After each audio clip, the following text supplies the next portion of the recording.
Hey everyone, it's CJ here again with the second of the class-specific guides for MVM. Today I'm going to be talking about the Scout, which on the surface is a very simple but essential class, but compared to the previous class I talked about, which was the Heavy, it is in fact more in depth, and there is much more to it than you could initially think about.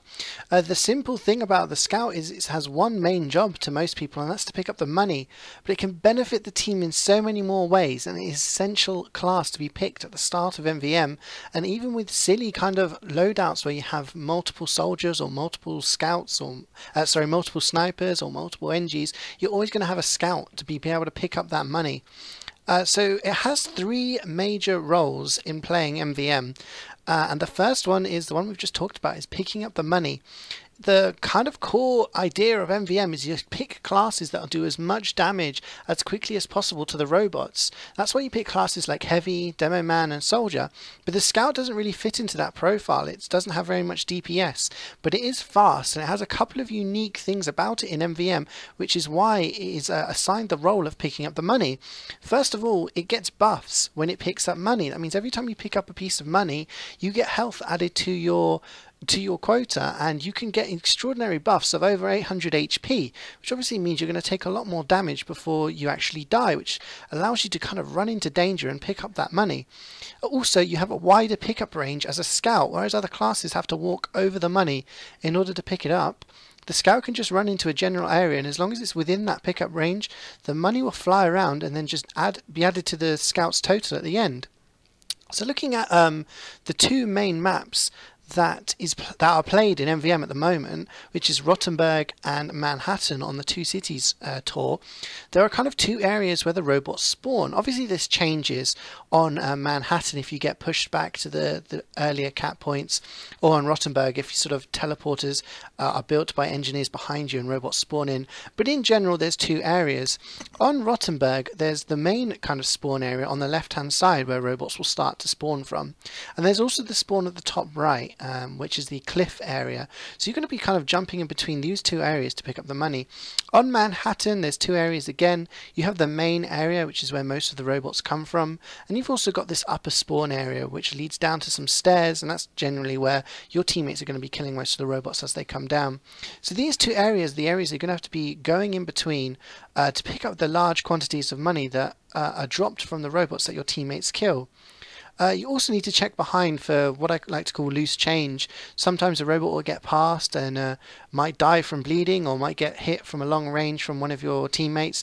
And you know, if a Heavy hits a Scout robot that's got behind them, and he doesn't have the time to unwind and walk over to pick up the money, so there might be some money behind. So make sure you check kind of the main pathway where the robots go to before you go back, so you can just kind of pick up that spare money.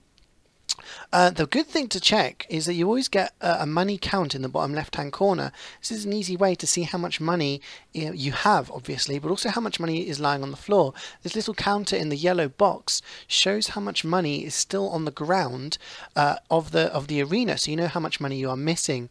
And as time goes on, you're going to learn how much is dropped by certain classes as to where the money might be. If that number in the yellow box is green, that means that there is still money available, and you've picked up all the available money so far, if you pick up the remaining money, then you'll get the bonus at the end. If the number is black, that means you have missed money. That means the money's been out in the arena for too long and it has burnt up. And if that number is black, that means you will not get a bonus at the end of the wave.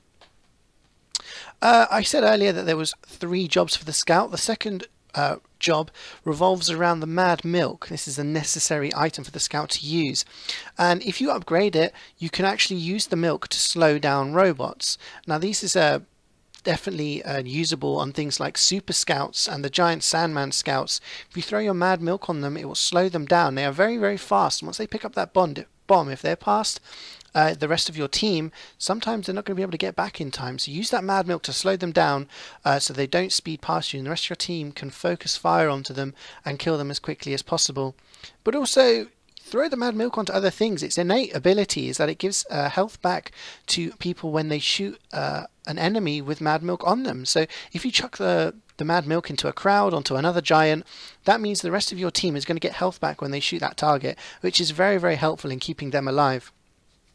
The final job revolves around the fan. the Fan of War, you can run around and mark giants. Now if you hit a giant with the Fan of War, it means they're going to take mini crits, which obviously means they're going to be taking more damage. So while the Scout doesn't actually have much DPS by itself, and it doesn't really contribute in that way, it actually helps in allowing the rest of your team to do more damage by using the Fan of War to take mini crits on giants. And it is even possible to get kills on the giants, so that's always quite fun, even though it does 3 damage per hit. But it's quite surprising, and even I've managed to get a fan kill on Sir Nukes a lot before. But let's refer to the loadout. I've already talked about the loadout a bit with the necessary items. The milk basically is necessary. There is no other item that you should use in the secondary slot because the milk is just so good to use.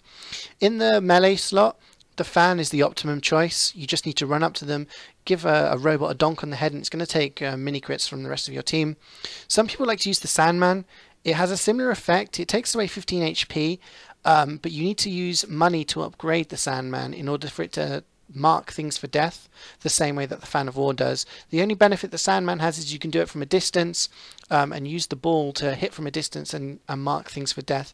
But I would really prefer the fan, and it seems to be what 95% of the people use. The primary is kind of up for debate. It's up to personal preference, but for me the Soda Popper is just really good. The Soda Popper allows you to run around and get hype, and once your hype meter is full you can use that to jump. And you can jump many times, and in the early stages this is quite helpful. On maps like Rottenburg you can get up onto the cliff on the top right, like I was talking about earlier. That is where some of the robots spawn, and you can use the hype to jump up there very easily and pick up any money. And the same goes on Manhattan. You're not going to quite be able to get up onto the balcony, but you can use the hype to jump up onto the left hand side or anywhere else in order to get to any money that might be lying around. So yeah, the Soda Popper, you're not going to be using it as a damaging thing. Maybe you have to pick the odd class, but the hype meter and the ability to jump more is very useful. So talking about upgrades for the Scout are extremely simple, and some people will think, oh, it's MvM, let's do damage. No, you're never going to be using damage on your Scout. Resistances are the key thing for a Scout.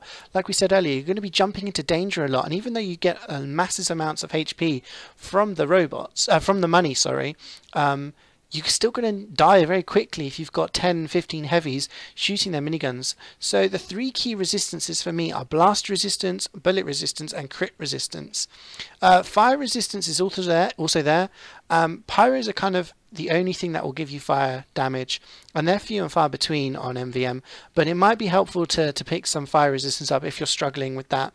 But at the start of the round, look at the robots that are going to be coming up. If there's a lot of soldiers, a lot of demos, then maybe focus on getting some blast resistance. If there's a lot of heavies, focus on the bullet resistance. And if there's anything with crit, the 150 crit is very cheap, and you can throw in some there as well. But as soon as possible, you're going to want to have those 3 filled up as soon as you can.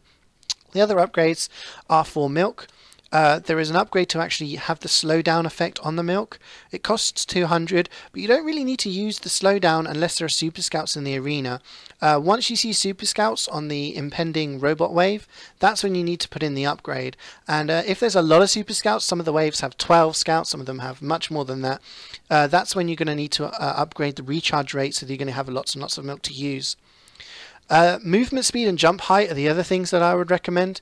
They're very helpful because you're going to want to get to money as quickly as possible, so you're going to be as fast as possible. And sometimes you might die, sometimes you might have to chase back to milk something or to mark something with the fan, and you want to get to front lines as quickly as possible to get some money that may be disappearing, and that movement speed makes the difference.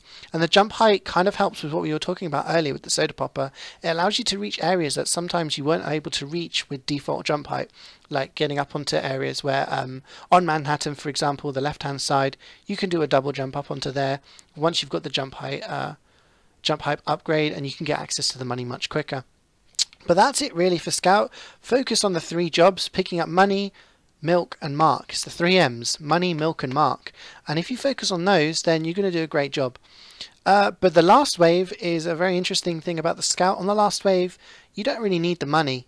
people should have had their upgrades by now, and people aren't going to be focusing on upgrades during the round. So sometimes in the last wave it is possible, if you want, to change class.